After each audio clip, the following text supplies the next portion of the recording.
मेरे हाथ में इस वक्त वो कई साल पुराना कागज था और उस पर लिखा हुआ पता, जिसे मैं बार बार आंखें फाड़ फाड़ कर देख रहा था और सामने जाते हुए रास्ते को मिलाता जा रहा था, क्योंकि मुझे यकीन ही नहीं हो रहा था कि इस कागज में लिखा हुआ पता सच में क्या यहीं पर है।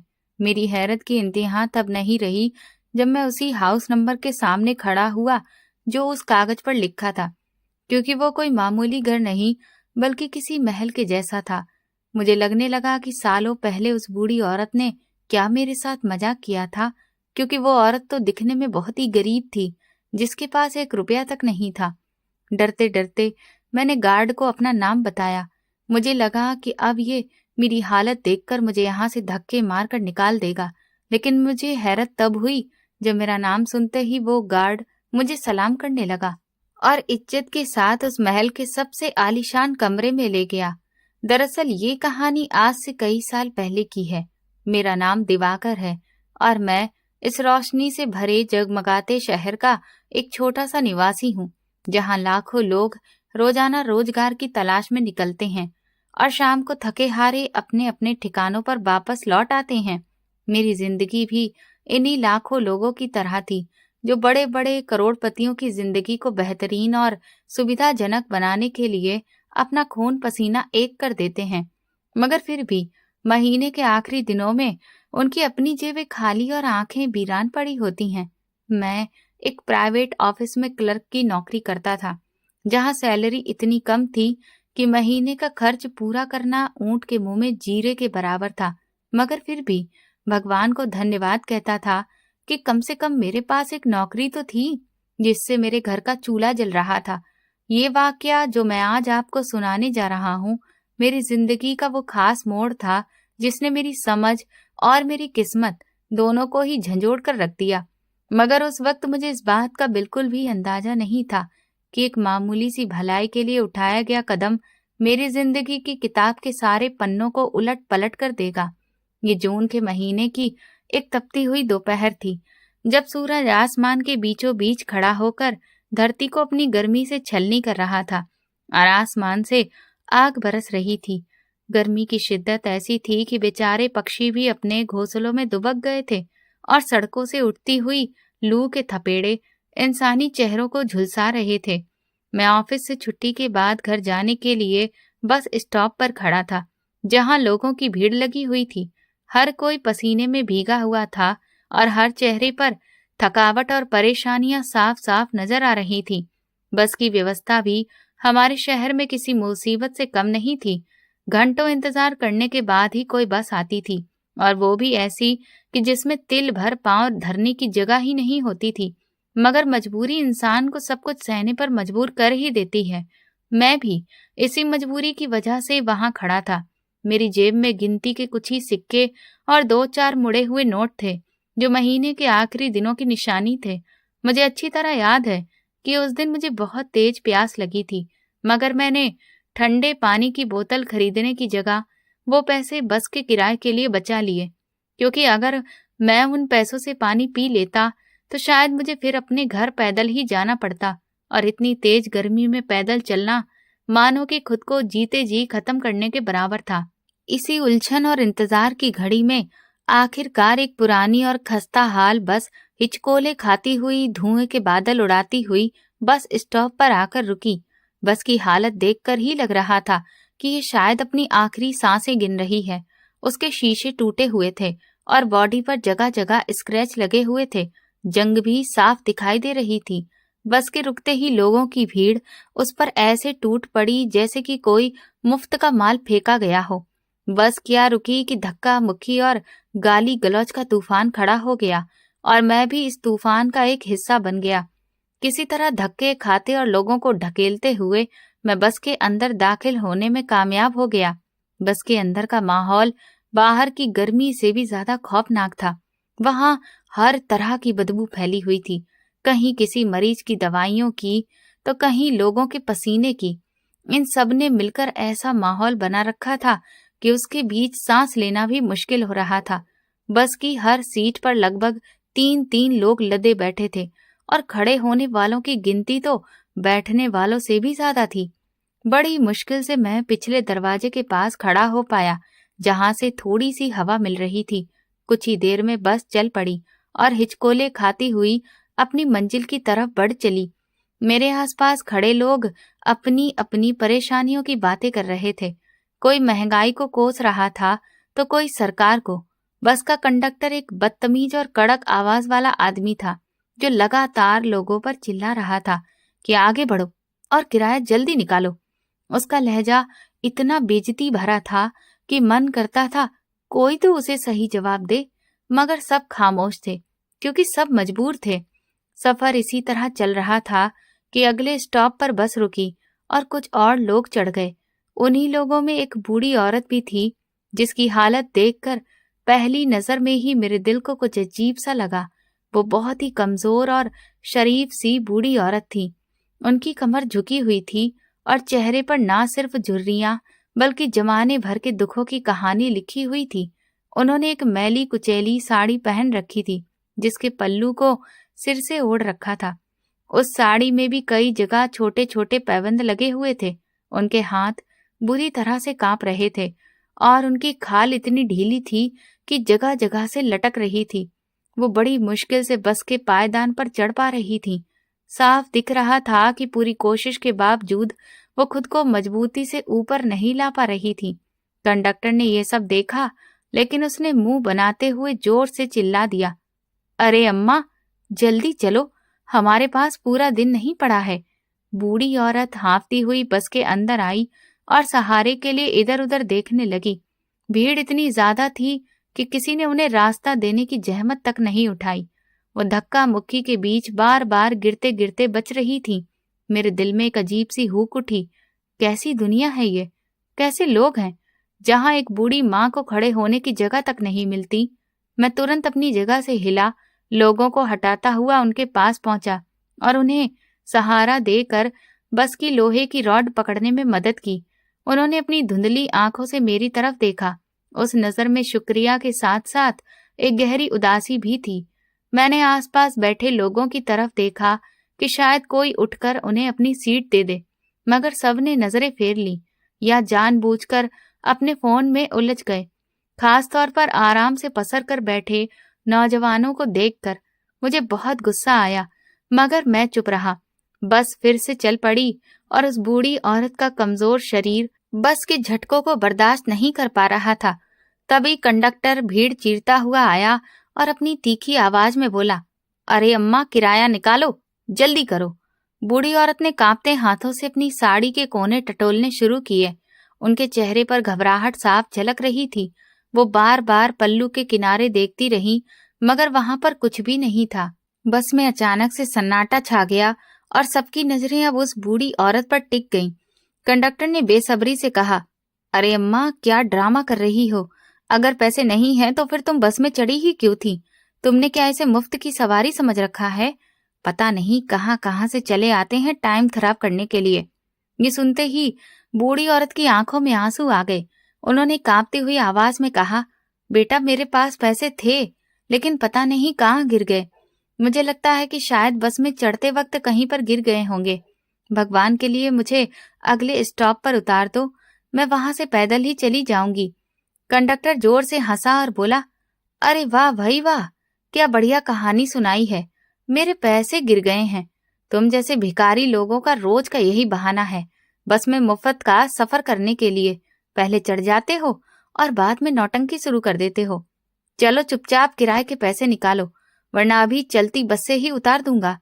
ये सुनते ही बूढ़ी औरत ने अपने दोनों हाथ कंडक्टर के सामने जोड़ दिए और गिड़गिड़ाने लगी, बेटा, मैं सच बोल रही हूँ, झूठ नहीं। मैं कोई भिखारिन नहीं हूँ। मैं तो अपनी बेटी के घर पर जा रही थी। रास्ते में मेरी तबीयत खराब हो गई। मुझे माफ कर दो बेटा। मगर ये सब सुनने के बाद भी कंडक्टर का दिल जरा से अभी नहीं पसीजा। वो बूढ़ी औरत की बेइज्जती करता ही रहा। बस में मौजूद यात्रियों ने भी इस तमाशे का मजा लेना शुरू कर दिया। मेरे पास खड़े दो आदमी आपस में हंसकर कहने लगे, देखो, आजकल भिखारियों के नए नए तरीके हो गए हैं। कभी कभी तो सूट पहनकर भी भीख मांगते हैं। ये बुढ़िया भी कोई ऐसी ही मुजरिम टाइप की लगती है। एक और शख्स ने ताना कसते हुए कहा, अरे कंडक्टर साहब, जाने दो, क्यों मुंह लगाते हो ऐसे लोगों को? इन लोगों को तो आदत होती है बेइज्जती करवाने की। ये नजारा देखकर मेरा खून खौलने लगा। मुझे अपनी आंखों और कानों पर भरोसा नहीं हो रहा था कि हम कितने बेरहम और जालिम हो चुके हैं। एक बूढ़ी औरत जो हमारी माँ की उम्र की है, हम उसकी मजबूरी का मजाक उड़ा रहे थे। इस भरी हुई बस में एक भी इंसान ऐसा नहीं था जो उसके पक्ष में दो शब्द बोल दे। बूढ़ी औरत की आंखों से टपकते आंसू मेरे सीने पर आग बरसा रहे थे। वो शर्मिंदगी से जमीन में गड़ी जा रही थी और कंडक्टर लगातार उन पर तीखे शब्द फेंक रहा था। अगर किराया नहीं था तो घर पर बैठी रहती, यहाँ वक्त बर्बाद क्यों कर रही हो? अगर पैसे नहीं निकाले तो पुलिस के हवाले कर दूंगा। ये सुनते ही मेरे दिल ने फैसला कर लिया। मैंने तुरंत अपनी जेब में हाथ डाला और बचा हुआ आखिरी नोट और सिक्के निकाल लिए, जिन्हें मैंने बड़ी मुश्किल से इस महीने बचाया था। मैं जानता था कि अगर ये पैसे भी दे दिए तो रात के खाने के लिए मेरे पास कुछ नहीं बचेगा और शायद कल ऑफिस जाने के लिए मुझे किसी से उधार भी मांगना पड़ेगा। मगर उस वक्त उस बूढ़ी औरत की इज्जत और उसके आंसुओं की कीमत इन सिक्कों से कहीं ज्यादा थी।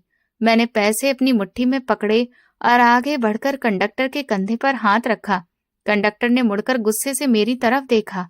मैंने पैसे उसकी हथेली पर रख दिए और कड़क आवाज में कहा, ये लो इनके पैसे और अब अपनी जुबान बंद रखो। खबरदार जो अब एक शब्द भी बोला। ये सुनकर कंडक्टर एक पल के लिए हक्का बक्का रह गया और बस में मौजूद बाकी मुसाफिरों की हंसी भी रुक गई। सब हैरानी से मेरी तरफ देखने लगे। मैंने कंडक्टर की आंखों में आंखें डालकर कहा, ये तुम्हारी माँ जैसी औरत है, तुम्हें शर्म नहीं आती इनसे इस तरह से बात करते हुए? अगर तुम्हारी अपनी माँ यहाँ होती तो क्या तुम उनके साथ भी ऐसा ही बर्ताव करते? कंडक्टर ने पैसे गिने और बड़बड़ाता हुआ आगे बढ़ गया। बड़े आए दान देवता, अगर पैसे हैं तो लुटाओ, हमें क्या? बूढ़ी औरत ने हैरत और एहसानमंदी के मिले जुले जज्बातों से मेरी तरफ देखा। उनके होंठ कांप रहे थे, जैसे कि कुछ कहना चाहती हो, मगर शब्द साथ नहीं दे रहे थे। मैंने उन्हें तसल्ली देते हुए कहा, अम्मा बिल्कुल फिक्र मत कीजिए, ये लोग ऐसे ही हैं, आप आराम से खड़ी रहिए। मैंने देखा कि वो अभी भी खड़ी थी और उनके हाथ पांव कांप रहे थे। मैंने पास में बैठे एक नौजवान को कंधे से पकड़कर उठाया और कहा, शर्म कर लो यार, ये बुजुर्ग महिला खड़ी हैं और तुम आराम से पसरे बैठे हो। उठो और इन्हें बैठने की जगह दो। वो लड़का शायद मेरे तेवर देखकर या माहौल के दबाव में उठ गया। मैंने बूढ़ी औरत को सहारा देकर सीट पर बिठा दिया। उन्होंने बैठते ही एक लंबी सांस ली और फिर अपने कांपते हाथ उठाकर मुझे आशीर्वाद देने लगी। उनकी जुबान से निकली दुआएं मेरे लिए दुनिया की किसी भी दौलत से ज्यादा कीमती थी। उन्होंने कहा, बेटा भगवान तुम्हें हमेशा खुश रखे, तुम्हें लंबी उम्र दे और कभी किसी का मोहताज ना रखे। तुमने आज मेरी इज्जत रख ली, वरना ये लोग तो मुझे अपनी जुबान के तीरों से ही मार डालते। मैंने मुस्कुराकर सिर झुका लिया और उनके पास ही खड़ा हो गया। बस का सफर जारी था, मगर अब बस का माहौल पूरी तरह से बदल चुका था। जो लोग पहले हंस रहे थे अब शर्मिंदगी से नजरें चुरा रहे थे या खामोश बैठे थे। मुझे अपने अंदर एक अजीब सा सुकून महसूस हो रहा था। मेरी जेब भले ही खाली हो चुकी थी, मगर दिल भरा हुआ था। मुझे लग रहा था कि मैंने आज जिंदगी का सबसे अच्छा काम किया है। वो बूढ़ी औरत बार बार मुड़कर मेरी तरफ देखती और उनकी आंखों में एक अलग सी चमक थी। वो कोई मामूली औरत नहीं लग रही थी। उनके कपड़े पुराने थे, मगर चेहरे के नए नक्श और बातचीत का ढंग बता रहा था कि वो किसी अच्छे घर की है। मैं सोच रहा था कि आखिर ये कौन है और इस हाल में क्यों है?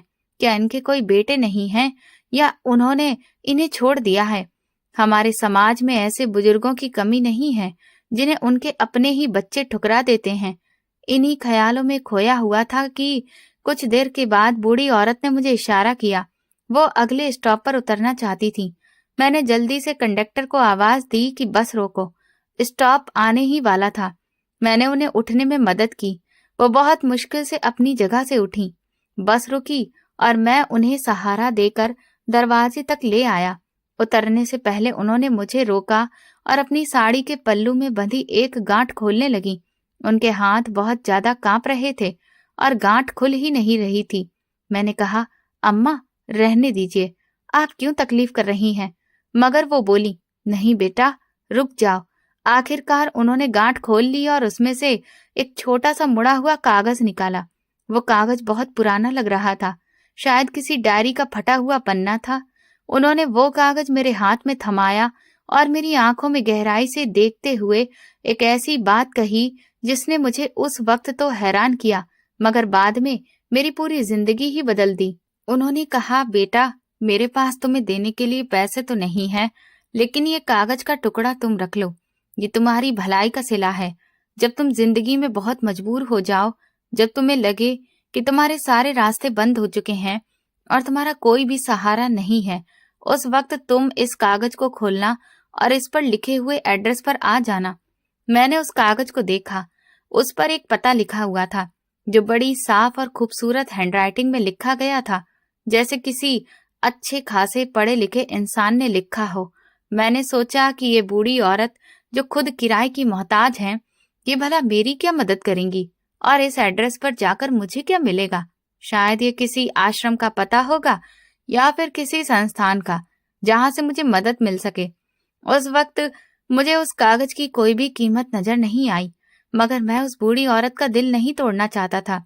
इसीलिए मैंने वो कागज खामोशी से ले लिया और अपनी शर्ट की ऊपर वाली जेब में रख लिया। बूढ़ी औरत ने मेरे सिर पर एक बार फिर से हाथ फेरा और कहा, याद रखना बेटा, जब तुम बिल्कुल मजबूर हो जाओ तभी इस पते पर आना, इससे पहले मत आना। ये कहकर वो धीरे धीरे बस से नीचे उतर गई। मैं दरवाजे पर खड़ा उन्हें देखता रहा। वो भीड़ में धीरे धीरे खोने लगी। उनकी वो रंग बिरंगी साड़ी लोगों के सायों के बीच एक अलग ही नजारा पेश कर रही थी। बस एक बार फिर से चल पड़ी और मैंने आखिरी बार मुड़कर देखा तो वो फुटपाथ पर खड़ी मुझे ही देख रही थी। उनके चेहरे पर एक सुकून भरी मुस्कुराहट थी, जैसे वो कुछ ऐसा जानती हो जो मैं नहीं जानता था। मैं अपनी जगह वापस आकर खड़ा हो गया। यात्री अभी भी मुझे देख रहे थे, मगर अब उनकी नजरों में वो चुभन नहीं थी। मैंने अपनी जेब पर हाथ रखा जहां वो कागज का टुकड़ा पड़ा हुआ था। मुझे क्या मालूम था कि ये मामूली सा कागज का टुकड़ा दरअसल मेरी किस्मत की चाबी है, जिसे मैंने अनजाने में ही हासिल कर लिया था। मैं घर पहुंचा तो थकान से चूर था। मैंने वो कागज निकालकर अपनी अलमारी के दराज में पड़े पुराने अखबारों के नीचे दबा दिया और फिर उसे भूल गया। जिंदगी अपनी राह पर चलती रही। रोज वही ऑफिस जाना, वही बेइज्जती के धक्के खाना और फिर वही गरीबी का रोना। उस बूढ़ी औरत का वाकया मेरे दिल दिमाग से धीरे धीरे गायब होता चला गया, क्योंकि शहर में रोज ऐसे न जाने कितने वाकये होते रहते हैं और इंसान अपनी परेशानियों में इतना उलझा रहता है कि उसे दूसरों की बातें याद ही नहीं रहती। महीने गुजरते गए और फिर साल भी बीत गए। इस दौरान हालात ने कई बार करवट ली। महंगाई का तूफान आया, जिसने हम जैसे मिडिल क्लास लोगों की कमर तोड़ कर रख दी।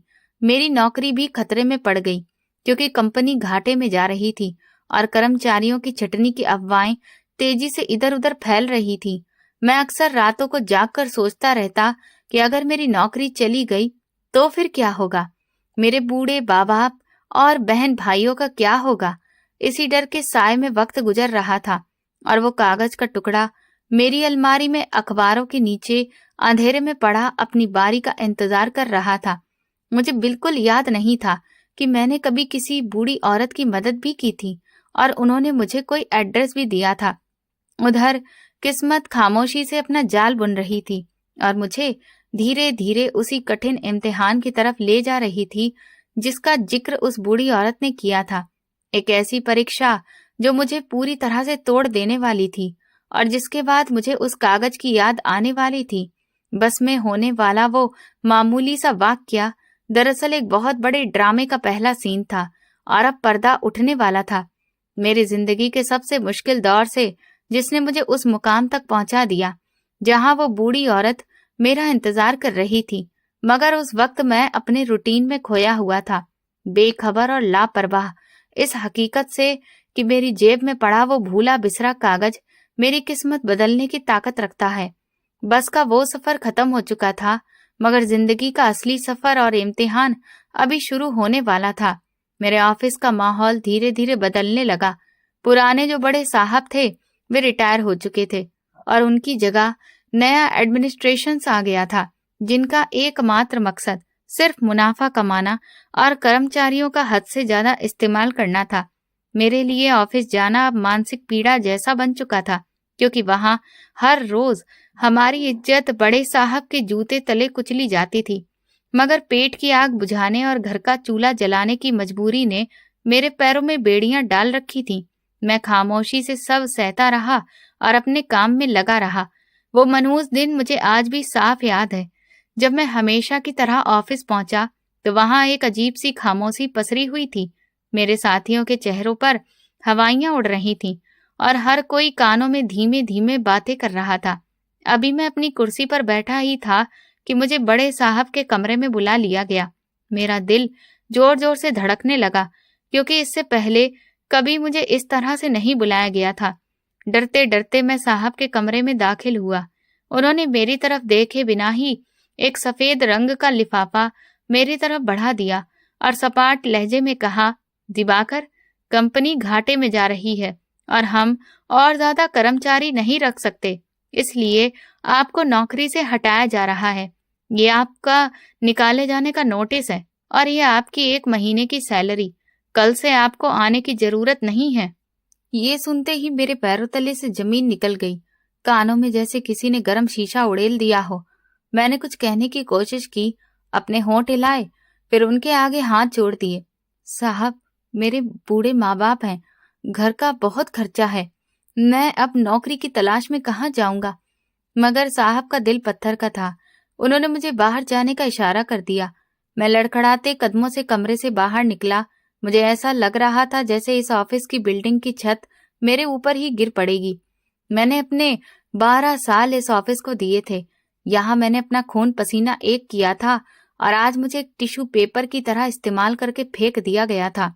मैं अपना सामान समेटकर ऑफिस से निकला तो दोपहर की धूप बहुत तेज थी, मगर मुझे अपने अंदर गहरा अंधेरा महसूस हो रहा था। मैं सड़क किनारे फुटपाथ पर बैठ गया और घंटों खाली नजरों से आते जाते ट्रैफिक को देखता रहा। मेरे अंदर घर जाने की हिम्मत नहीं हो रही थी। मैं सोच रहा था कि अपने बूढ़े पापा और बीमार माँ को क्या बताऊंगा कि उनका इकलौता सहारा, उनका बेटा, अब बेरोजगार हो चुका है। मैंने उनसे झूठ बोलने का फैसला किया। कई दिनों तक मैं रोज सुबह घर से तैयार होकर निकलता और सारा दिन कभी पार्क में, कभी सड़कों पर खाक छानता रहता। फिर शाम को घर लौट आता ताकि मेरे माँ बाप परेशान ना हो। मगर झूठ के पांव नहीं होते और घर के हालात छुपाए नहीं छुपते। जब महीना खत्म हुआ और सैलरी घर नहीं आई तो फांकों ने हमारे दरवाजे पर दस्तक दे दी। जमा पूंजी तो पहले ही खत्म हो चुकी थी। मैंने नौकरी की तलाश में अपने जूते घिस डाले थे। हर छोटे ऑफिस में गया, हर फैक्ट्री का दरवाजा खटखटाया, मगर हर जगह से मुझे मायूसी ही मिली। कहीं कहा जाता कि तुम्हारी उम्र ज्यादा हो गई है, तो कहीं रिश्वत मांगी जाती, जो मेरे पास नहीं थी। धीरे धीरे मेरे घर का सामान बिकने लगा।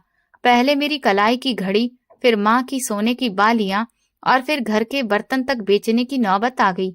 गरीबी और भूख इंसान को किस हद तक गिरा देती है, ये मैंने उन्हीं दिनों में सीखा। वे दोस्त जो मेरे अच्छे वक्त में मेरे साथ खाते पीते थे, अब मुझे देखकर रास्ता बदल लेते कि कहीं मैं उनसे उधार न मांग लूं। रिश्तेदारों ने भी मुंह फेर लिया। कर्जदार दरवाजे पर आकर शोर मचाते थे और मैं घर के अंदर मुंह छुपाकर बैठा रहता था। मेरे माँ बाप की दवाइयां खत्म हो चुकी थीं और वे खांसते हुए सारी रात गुजार देते थे।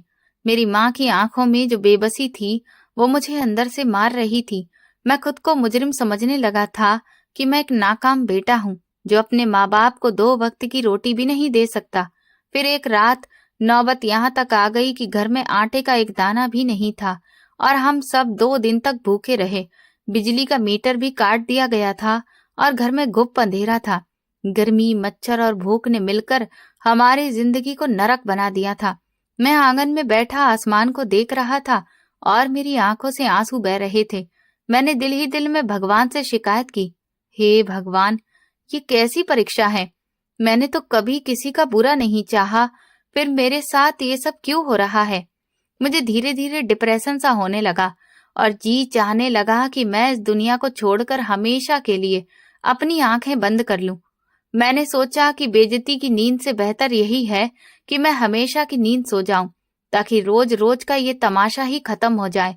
इसी मायूसी की हालत में मैं अपने कमरे में गया और अंधेरे में अपनी अलमारी को टटोलने लगा।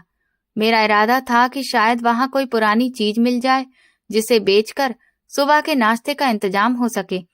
मैंने अलमारी में रखा सामान उलट पलट दिया तो अचानक मेरा हाथ अखबारों के नीचे रखी खाली जगह पर पड़ा। न जाने क्यों मैंने गुस्से में वह अखबार खींचकर बाहर फेंक दिया। उसी में से एक छोटा सा मुड़ा हुआ कागज का टुकड़ा फिसलकर मेरे पैरों के पास गिर गया। मैंने बड़े बेमन से उसे उठाया और मोमबत्ती की धीमी रोशनी में देखने लगा। वो कागज बहुत पुराना और पीला पड़ चुका था। जैसे ही मैंने उसे खोला, मेरी नजर उस पर लिखे हुए पते पर पड़ी और मेरे दिमाग में जैसे धमाका हो गया। मुझे तुरंत वो बस का सफर याद आ गया। वो गर्म दोपहर, वो कंडक्टर की बदतमीजी और वो बूढ़ी औरत जिनकी मैंने मदद की थी। मुझे उनके वे शब्द याद आ गए, जब तुम बहुत ज्यादा मजबूर हो जाओ, जब तुम्हें लगे कि सारे रास्ते बंद हो चुके हों, तभी इस कागज को खोलना। मैंने एक कड़वी हंसी के साथ सोचा कि एक गरीब बूढ़ी औरत भला मेरी क्या मदद करेगी। वो तो खुद बस के किराए की मोहताज थी। वो मुझे क्या दे सकती है? ये यकीनन किसी आश्रम का एड्रेस होगा जहां गरीबों को खाना खिलाया जाता होगा, या फिर कोई ऐसा संस्थान होगा।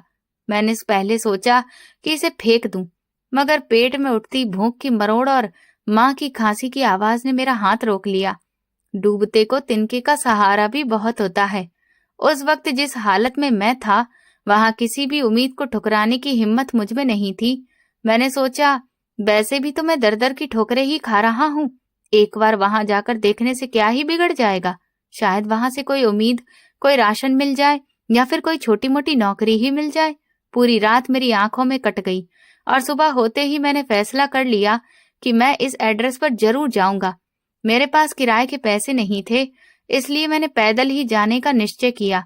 मैंने इधर उधर पूछताछ करके उस एड्रेस के बारे में जानकारी जुटाई। वो पता शहर के दूसरे कोने का था, जो मेरे घर से कोसों दूर था। वो इलाका अमीरों का था, जहां आलीशान और साफ सुथरी सड़कें थीं और जहां गरीबी का पहुंचना भी मना था। मैंने अपने पुराने जूते पहने, जो कई जगह से फट चुके थे, और शर्ट पर लगे दाग को साफ करने की नाकाम कोशिश की, ताकि मैं किसी भिखारी के जैसा ना लगूं।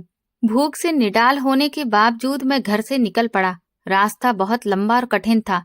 सूरज ने भी अपना सफर शुरू कर दिया था, तो गर्मी की तपिश बढ़ने लगी। मैं सड़क के किनारे चलता रहा। बड़ी बड़ी गाड़ियां मेरे पास से गुजर रही थीं, जिनमें बैठे लोग एसी की ठंडक महसूस कर रहे थे, और इधर मैं पसीने में भीगा हुआ अपने नसीब को कोस रहा था। कई घंटों के सफर के बाद मेरे पैरों में छाले पड़ गए और गला कांटों से चुभने लगा था, मगर मैं रुका नहीं, क्योंकि मेरे पास रुकने का कोई ऑप्शन ही नहीं था। मेरी आंखों के सामने मेरे माँ बाप के भूखे चेहरे थे, जो मुझे बार बार और थोड़ी दूर चलने के लिए मजबूर कर रहे थे। दोपहर ढलने लगी थी।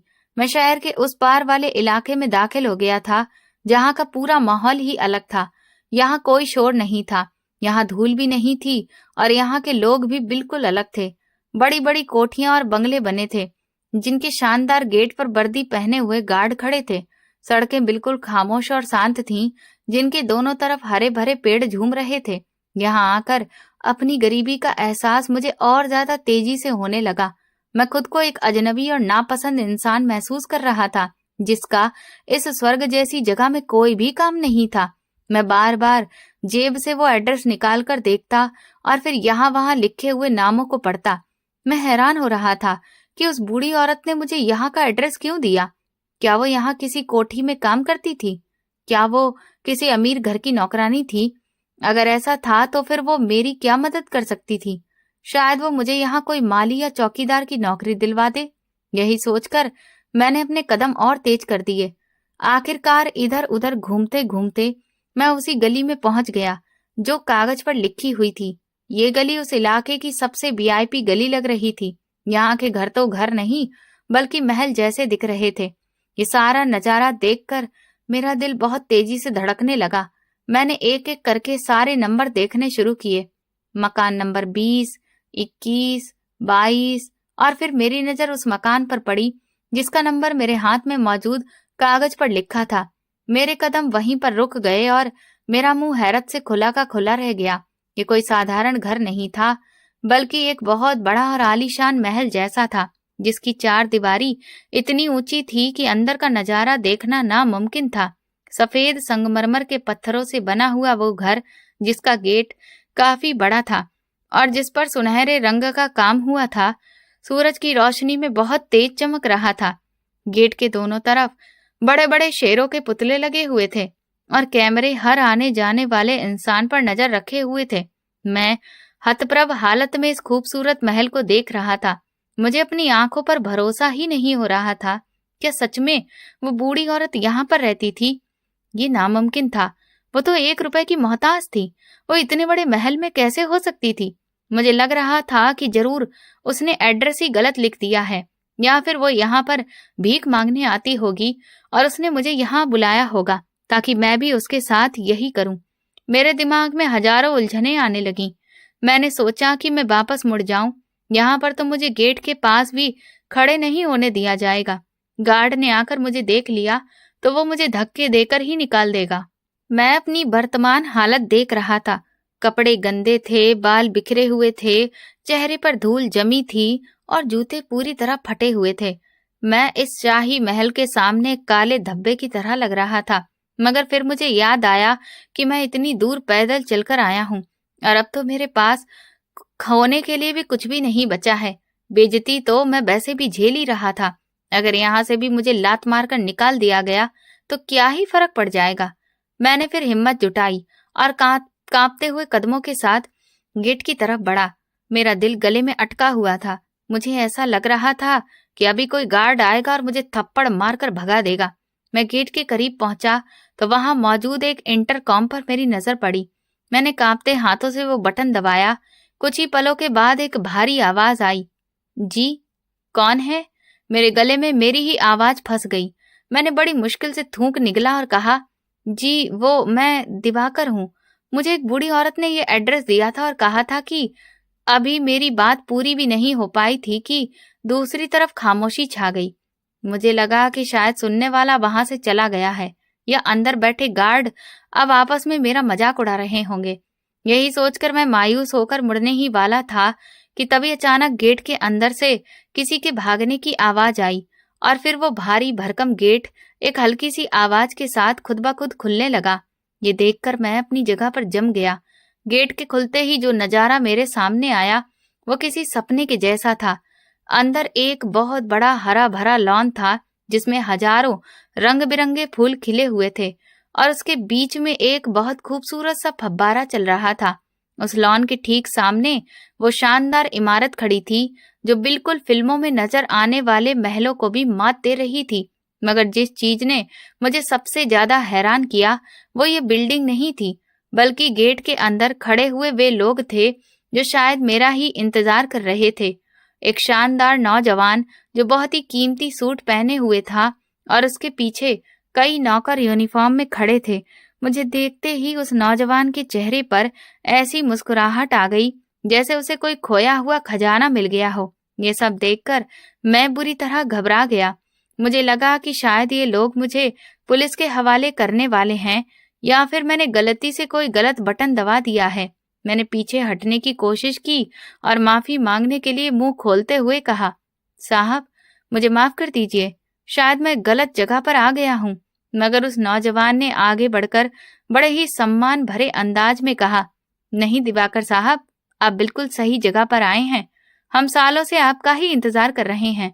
ये सुनकर मुझे ऐसा लगा जैसे मैं पागल हो गया हूँ। जरूर मेरा दिमाग मुझे कुछ और ही दिखा रहा था या फिर ये कोई सपना था, क्योंकि उस नौजवान ने कहा था कि वो सालों से मेरा इंतजार कर रहा है, एक ऐसे आदमी का जिसके पास खाने के लिए रोटी तक नहीं थी।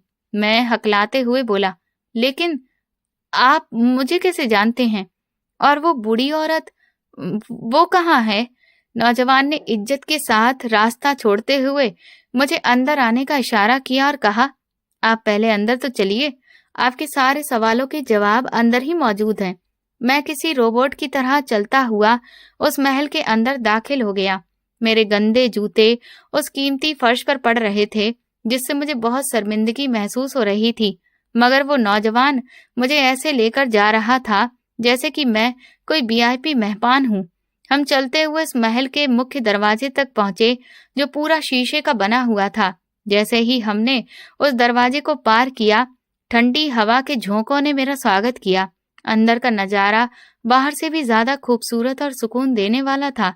कीमती झूमर, नरम और नाजुक कालीन और दीवारों पर लगी हुई महंगी पेंटिंग्स, सब कुछ मेरे दिमाग को दंग कर रहा था। वो नौजवान मुझे लेकर एक बड़े से हॉलनुमा कमरे में ले गया, जहां दीवार पर एक बहुत बड़ी तस्वीर लगी हुई थी। नौजवान ने उस तस्वीर की तरफ इशारा किया और कहा, आप इन्हें पहचानते हैं? मैंने नजर उठाकर तस्वीर को देखा तो मेरे पैरों तले से जमीन निकल गई। मेरा दिमाग चकरा गया और मेरी सांसें रुक सी गईं। वो तस्वीर किसी और की नहीं, बल्कि उसी बूढ़ी औरत की थी जिसे मैंने सालों पहले उस बस में देखा था। मगर तस्वीर में वो फटे पुराने कपड़ों में नहीं थी, बल्कि एक महारानी की तरह हीरे जवाहरात में सजी हुई थी, और उनके चेहरे पर वही सुकून भरी मुस्कुराहट थी जो मैंने आखिरी बार बस स्टॉप पर देखी थी। मैंने बेयकीनी से नौजवान की तरफ देखा और कहा, ये तो वही है, मगर ये सब क्या है? ये महल, ये तस्वीर, वो तो एक गरीब औरत थी।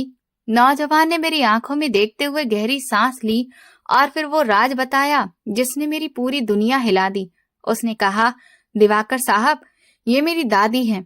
ये शहर की सबसे अमीर औरतों में से एक थी, मगर इनका कोई वारिस नहीं था सिवाय मेरे, और उस वक्त मैं बहुत छोटा था। दादी को एक अजीब सी आदत थी, या यूं कह लीजिए कि उन्हें इंसानियत का इम्तिहान लेना पसंद था। वो अक्सर भेस बदलकर आम बसों में सफर करती थी, ताकि ये देख सकें कि क्या इस शहर में कोई ऐसा इंसान अभी भी बाकी है जो बिना किसी मतलब, बिना किसी स्वार्थ के किसी की मदद कर सके। वो आगे बोला, उन्होंने सालों तक ऐसा किया, मगर हर बार मायूस लौटती रही। लोग उनका मजाक उड़ाते, उन्हें धक्का देते, मगर उस दिन, उस गर्म दोपहर, आपने वो किया जो किसी ने नहीं किया। मैं पत्थर बना उनकी बातें सुन रहा था। मुझे यकीन ही नहीं हो रहा था कि वे मामूली से चंद सिक्के जो मैंने कंडक्टर को दिए थे, उनकी कीमत इतनी ज्यादा हो सकती है। नौजवान ने अपनी बात जारी रखी। दादी उस दिन घर लौटकर बहुत खुश थी। उन्होंने मुझे बताया कि उन्हें उनका वारिस मिल गया है, एक ऐसा इंसान जिसका दिल सोने का है। उसी वक्त उन्होंने अपनी वसीयत लिखी थी और ये हिदायत दी थी कि जब वो शख्स ये कागज लेकर आए तो उसे इज्जत और प्यार के साथ अंदर लाया जाए। मैंने कांपती हुई आवाज में पूछा, मगर अब वो कहाँ पर हैं? मैं उनसे मिलना चाहता हूँ। ये सुनते ही नौजवान की आंखें नम हो गईं। उसने सिर झुका लिया और कहा, मुझे अफसोस है, वो अब इस दुनिया में नहीं रही। वसीयत लिखने के कुछ महीनों के बाद ही वो हमें छोड़कर चली गईं, मगर जब तक वो जिंदा थी रोज आपका इंतजार करती थी। वो कहती थी कि एक दिन वो जरूर आएगा जब दुनिया उसे ठुकरा देगी और तब वो मेरे पास आएगा, और आज उनकी बात सच साबित हो गई। ये सुनकर मुझे ऐसा लगा जैसे मेरे अंदर कुछ टूट गया हो। वो औरत जिसने मेरे लिए इतना बड़ा रास्ता तैयार किया था, वो अब इस दुनिया में नहीं थी। नौजवान ने एक फाइल मेरी तरफ बढ़ाई और कहा, ये दादी की वसीयत है दिवाकर साहब। उन्होंने अपनी जायदाद का एक बहुत बड़ा हिस्सा और अपनी फैक्ट्रियों की देख रेख आपके नाम पर कर दी है। वो चाहती थी कि उनकी दौलत किसी ऐसे इंसान के हाथों में जाए जो दुख और तकलीफ को समझता हो, जो गरीब की मजबूरी का मजाक ना उड़ाए बल्कि उसकी मदद करे। मेरे कांपते हाथों से वो फाइल गिरते गिरते बची। मेरे आंसू उस फाइल पर गिर रहे थे। मैं सोच रहा था कि भगवान की लीला भी कितनी अजीब होती है, वो किस तरह से रास्ते बनाता है। मैं घर से भीख मांगने निकला था और यहाँ मुझे राजपाट मिल रहा था। वो बूढ़ी औरत जिसका उस वक्त लोग मजाक उड़ाते थे, दरअसल एक फरिश्ता थी जो मेरी किस्मत बदलने आई थी। मैं वहीं घुटनों के बल बैठ गया और फूट फूट कर रोने लगा। ये आंसू खुशी के भी थे और उस पछतावे के भी थे कि मैंने उस कागज को इतने सालों तक रद्दी समझकर क्यों रखा। मगर शायद भगवान की मर्जी यही थी कि मैं पहले ठोकर खाऊं, भूखा रहूं, प्यासा रहूं, ताकि जब मुझे ये सब कुछ मिले तो मैं इसकी कदर कर सकूं। वो महल, वो दौलत, वो इज्जत सब मेरे कदमों में थे, मगर मेरी नजरें दीवार पर लगी उस तस्वीर पर जमी हुई थी, जहां वो बूढ़ी माँ मुस्कुरा रही थी, जैसे कि कह रही हो, देखा, मैंने कहा था ना, जब तुम मजबूर हो जाओगे तो ये कागज ही तुम्हारे काम आएगा। मैं उसी कालीन पर बैठा रो रहा था और वो नौजवान पास खड़ा मुझे दिलासा दे रहा था। मेरे आंसू रुकने का नाम नहीं ले रहे थे, क्योंकि ये सिर्फ खुशी नहीं थी, बल्कि उस तकदीर के अतीत का बोझ था जिसे मैंने और मेरे परिवार ने झेला था। उस नौजवान का नाम पुष्कर था। उसने मुझे पानी पिलाया और ढांढस बंधाया। उसने बताया कि दादी माँ ने अपनी वसीयत में लिखा था कि उनकी जायदाद का 40% हिस्सा भलाई के कामों के लिए रिजर्व रखा जाए और इस हिस्से की निगरानी और मालिकाना हक उसी इंसान को दिया जाए जो ये पर्ची लेकर आए, क्योंकि दादी का मानना था कि जो इंसान अपनी जेब खाली होने के बावजूद अनजान लोगों की मदद कर सकता है, वो कभी इस दौलत में हेरा फेरी नहीं करेगा। पुष्कर ने मुझे बताया कि दादी ने मेरे लिए एक अलग घर और अच्छी खासी रकम भी छोड़ी थी, ताकि मैं अपनी जिंदगी की बुनियादी जरूरतें पूरी कर सकूं और पूरी क्षमता व ईमानदारी के साथ उनके इस मिशन को आगे बढ़ा सकूं। ये सब सुनकर मुझे लग रहा था जैसे मैं किसी जादुई दुनिया में आ गया हूं, जहां पलक झपकते ही भिखारी राजा बन जाते हैं। पुष्कर ने उसी वक्त अपने अकाउंटेंट को बुलाया और मुझे तुरंत मेरी जरूरत के हिसाब से एक भारी रकम दी और कहा, दिवाकर साहब, यह आपकी अमानत है, आप इसे रखिए और घर जाइए। आपके माँ बाप आपका इंतजार कर रहे होंगे। मैंने कांपते हाथों से वो रकम थामी, जो शायद मेरी पिछले 10 सालों की सैलरी से भी ज्यादा थी। मुझे अपने माँ बाप का ख्याल आ गया, जो घर में भूखे प्यासे मेरा इंतजार कर रहे थे। मैंने पुष्कर से इजाजत मांगी तो उसने अपनी पर्सनल गाड़ी और ड्राइवर मेरे साथ भेज दिया, ताकि वो मुझे इज्जत के साथ घर छोड़कर आए। जब मैं उस आलीशान महल से बाहर निकला तो मेरी चाल अब वैसी नहीं थी जैसी अंदर आते वक्त थी। अब मेरे कंधों पर मायूसी का बोझ नहीं, बल्कि एक बहुत बड़ी जिम्मेदारी और एहसान का बोझ था। मैं गाड़ी में बैठा तो उसकी नरम सीट मुझे कांटों की तरह चुभ रही थी, क्योंकि मुझे याद आ रहा था कि मेरे घर में मेरे माँ बाप किस हालत में मेरा इंतजार कर रहे हैं। गाड़ी शहर की सड़कों पर दौड़ने लगी और मैं खिड़की से बाहर उन लोगों को देख रहा था जो गर्मी में पैदल चल रहे थे। सुबह तक मैं भी इन्हीं लोगों में शामिल था और अब भगवान ने मुझे उनसे अलग कर दिया था। ये सब उसी एक भलाई का फल था जो मैंने बिना किसी लालच के की थी। गाड़ी जब मेरे मोहल्ले की टूटी फूटी सड़कों में दाखिल हुई तो लोगों की नजरें उस चमकीली बड़ी गाड़ी पर जम गईं, क्योंकि हमारे मोहल्ले में ऐसी गाड़ी का गुजरना किसी अजूबे से कम नहीं था। गाड़ी मेरे घर के दरवाजे पर रुकी तो मोहल्ले वाले हैरत से देखने लगे कि भला इसमें से कौन उतरेगा। जब ड्राइवर ने दरवाजा खोला और मैं बाहर निकला तो सब लोग दंग रह गए। मैंने ड्राइवर को धन्यवाद कहा और फिर उसे वापस भेज दिया। मैं तेजी से घर के अंदर दाखिल हुआ। घर में गरीबी का आलम था और अंधेरा छाया हुआ था। मेरे पिता चारपाई पर लेटे थे और मेरी माँ पास बैठकर पंखा झल रही थी। मुझे देखकर माँ ने कमजोर आवाज में पूछा, बेटा, कुछ इंतजाम हुआ क्या? मैं दौड़कर उनके पास गया और उनके कदमों में बैठ गया। मैंने अपनी जेब से नोटों की गड्डियां निकालकर उनके सामने रख दी और रोते हुए कहा, माँ, भगवान ने हमारी सुन ली। भगवान ने हमारे दिन फेर दिए हैं। मेरे माँ बाप हैरत और डर से उन नोटों को देख रहे थे। माँ ने घबराकर पूछा, बेटा, इतने सारे पैसे कहाँ से आए? तुमने कहीं कोई गलत काम तो नहीं किया? किसी का हक तो नहीं मारा? मैंने उनके हाथ पकड़ लिया और फिर उन्हें पूरी दास्तान सुनाई कि किस तरह से बस का वो सफर था और कैसे वो बूढ़ी औरत हमारी इस मुश्किल घड़ी का सहारा बन गई। ये सुनकर मेरे माँ बाप हाथ जोड़कर भगवान को धन्यवाद कहने लगे। घर में कई दिनों से चूल्हा ठंडा पड़ा था। आज वो चूल्हा जल उठा। मैं तुरंत बाजार गया और राशन, दवाइयाँ और फल लेकर आया। उस रात हमने पेट भरकर खाना खाया और सुकून की नींद सोए।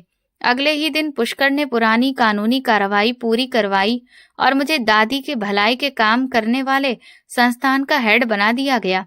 मुझे रहने के लिए वो आलीशान महलनुमा घर मिल गया और मैं अपने माँ बाप को लेकर वहां शिफ्ट हो गया। लेकिन मैंने ये फैसला किया कि मैं कभी भी अपनी औकात नहीं भूलूंगा। मैंने सबसे पहले उन सभी लोगों की लिस्ट बनाई जो मेरे बुरे वक्त में मेरे साथ थे, और उन लोगों की भी जिन्होंने मुझे ठुकरा दिया था। मैंने सबकी मदद की, यहाँ तक कि उन रिश्तेदारों की भी जिन्होंने मुझसे मुंह मोड़ लिया था, क्योंकि दादी ने मुझे सिखाया था कि बुराई का बदला अच्छाई से देना ही असली इंसानियत है। मैं उस बस स्टॉप पर गया और उस कंडक्टर को ढूंढा जिसने दादी की बेइज्जती की थी। वो आज भी वही था और उसी हालत में था। मैंने उसे अपनी पहचान याद दिलाई तो वो शर्मिंदा हो गया। मैंने उसे भी नौकरी दी ताकि वो समझ सके कि इज्जत करने से ही इज्जत मिलती है। मैंने दादी की वसीयत के मुताबिक गरीबों के लिए लंगर शुरू करवाया, अस्पताल बनवाए और विधवाओं की मदद के लिए फंड का इंतजाम किया। मैं खुद रोज वहां जाता और अपने हाथों से लोगों को खाना खिलाता। पुष्कर भी मेरे साथ काम करता था और वो मुझे दादी की कहानियां सुनाता कि किस तरह वो भेष बदलकर लोगों के व्यवहार पर नजर रखती थी। वक्त गुजरता गया और मैं शहर का एक जाना पहचाना शख्स बन गया। लोग मेरी इज्जत करते थे, मगर मेरे दिल में आज भी वही दिवाकर जिंदा था जो बसों में धक्के खाता था। मैं अक्सर अपनी कोठी के गार्डन में अकेला बैठता और उस पुराने मुड़े हुए कागज के टुकड़े को देखता जिसे मैंने फ्रेम करवाकर अपने कमरे में लगा रखा था। वो कागज मुझे याद दिलाता था कि इंसान की असली कमाई दौलत नहीं, बल्कि वो दुआ है जो किसी मजबूर इंसान के दिल से निकलती है। दादी अम्मा इस दुनिया से जा चुकी थीं, मगर वो मेरे जरिए जिंदा थीं। उनका लगाया हुआ पौधा अब एक ताकतवर पेड़ बन चुका था, जिसके साए में हजारों लोग पल रहे थे। मैं अक्सर दादी की तस्वीर के सामने बैठकर उनसे कहता कि मैंने आपकी अमानत को अच्छे से संभाला है और कोशिश की है कि कोई भी जरूरतमंद मेरे दरवाजे से खाली हाथ ना जाए। ये कहानी सिर्फ मेरी नहीं, बल्कि हर उस इंसान की है जो भलाई पर यकीन रखता है। मेरी जिंदगी के इस सफर ने मुझे ये सिखाया कि भगवान कभी किसी की भलाई को बेकार नहीं जाने देता, चाहे वो राई के दाने के बराबर ही क्यों ना हो। जब हम किसी के लिए चीजें आसान करते हैं तो किस्मत हमारे लिए ऐसे रास्ते खोल देती है जिनके बारे में हमने सपने में भी नहीं सोचा होता। वो बस का टिकट जिसकी कीमत कुछ रुपए थी, उसने मुझे वो सब दे दिया जो करोड़ों रुपए देकर भी नहीं खरीदा जा सकता। सुकून और इज्जत। मैं आज भी जब किसी बूढ़े या लाचार इंसान को देखता हूँ तो मुझे उसमें दादी माँ की झलक नजर आती है और मैं दौड़कर उनकी मदद करता हूँ, क्योंकि मैं चाहता हूँ कि शायद वो भी कोई फरिश्ता हो या शायद मेरे कर्मों को और बेहतर बनाने का जरिया हो। मेरी जिंदगी बदल गई है, मगर मैंने कोशिश की है कि मैं ना बदलूं, क्योंकि जिस दिन मैं बदल गया, जिस दिन मेरे अंदर घमंड आ गया, उस दिन वो कागज का टुकड़ा अपनी पहचान खो देगा और मैं दोबारा उसी मिट्टी में मिल जाऊंगा जहां से मैं उठकर आया था। आज मैं अपने महल में बैठकर जब बाहर देखता हूँ तो मुझे वो तपती दोपहर और वो खस्ता हाल बस याद आ जाती है और मैं मुस्कुरा देता हूँ कि इंसान बड़ी बड़ी प्लानिंग करता है, मगर असली प्लानिंग तो ऊपर वाला करता है। वो जिसे चाहता है उसे इज्जत देता है और जिसे चाहता है उसे जिल्लत भी देता है, मगर शर्त बस इतनी है कि इंसान का दिल साफ हो और उसकी नीयत में कोई खोट ना हो। बूढ़ी माँ ने मुझे सिर्फ दौलत ही नहीं दी, बल्कि इंसानियत का वो सबक भी दिया जिसे मैं अपनी आने वाली पीढ़ियों को भी सिखाना चाहूंगा, और यही मेरी असली विरासत थी। तो दोस्तों, अगर आपको हमारी ये कहानी पसंद आई है तो कमेंट करके जरूर बताएं। वीडियो को लाइक करें, हाइप दें और ज्यादा से ज्यादा शेयर करें। चैनल पर नए हैं तो सब्सक्राइब करें और नोटिफिकेशन बेल दबाएं ताकि अगली अपडेट सबसे पहले आपको मिले। ये कहानी केवल शिक्षा और मनोरंजन के उद्देश्य से बनाई गई है, जो पूरी तरह से काल्पनिक है। इसमें वर्णित पात्र, घटनाएं और स्थान वास्तविक जीवन से कोई संबंध नहीं रखते। किसी भी व्यक्ति, समाज या वर्ग की भावनाओं को ठेस पहुंचाने का उद्देश्य नहीं है। धन्यवाद।